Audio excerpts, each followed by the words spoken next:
के मेंबरान से मैंने बात की और भी बहुत सारे लोग यहाँ पर मौजूद हैं और मैं आपकी जो है वो तमाम लोगों से 2-2 मिनट के कमेंट्स लेके इनसे बात करना चाहूँगी कि कराची ग्रैंड अलायंस का जो आज का मंशूर है अलामती भूख हड़ताल का, इस हवाले से वो क्या कहना चाहते हैं। जी अस्सलाम वालेकुम, बताइए। जी, मैं मोहम्मद असलम खान फारूकी मोहित कौमी समाजी कौंसिल पाकिस्तान का चेयरमैन हूँ और कराची ग्रैंड अलायंस का एक हिस्सा हूँ। और आज यहाँ पर कराची ग्रैंड अलायंस के तहत जो अलामती भूख हड़ताल की गई है उसका मकसद बुनियादी ये है कि हम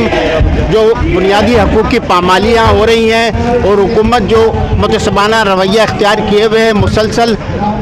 तो हमने आज के दिन से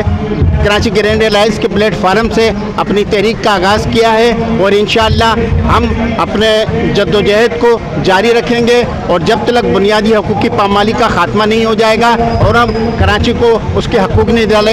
दिलवा देते, इंशाअल्लाह हम अपनी जद्दोजहद को जारी रखेंगे। और मैं यहाँ ये बात भी बता देना चाहता हूँ कि हमारी जद्दोजहद पुरअमन जद्दोजहद होगी। पुरतशद्दुद जद्दोजहद को हम पसंद नहीं करते, पुरतशद्दुद कार्रवाइयों के मज़म्मत करते हैं और हम पुरअमन तरीके से अपने जो आइन में दिए गए हकूक़ हैं उनको हासिल करेंगे। और जैसा कि आपको मालूम है बुनियादी सहूलतों को फिरदान है, पीने का पानी तक कराची की आवाम को साफ़ मैसर नहीं, हम ये सब मसाइल को हल कराएंगे, लेकिन उसके लिए हमें कराची की आवाम की इत्तेहाद की ज़रूरत है, उसके ताउन की ज़रूरत है। कराची की आवाम से हमारी अपील है कि वो कराची ग्रैंड अलायंस को सपोर्ट करें और कराची ग्रैंड अलायंस के जो अज़ाइम है, जो जदोजहद है, उसके साथ उसके शाना बशाना खड़े हों। मैं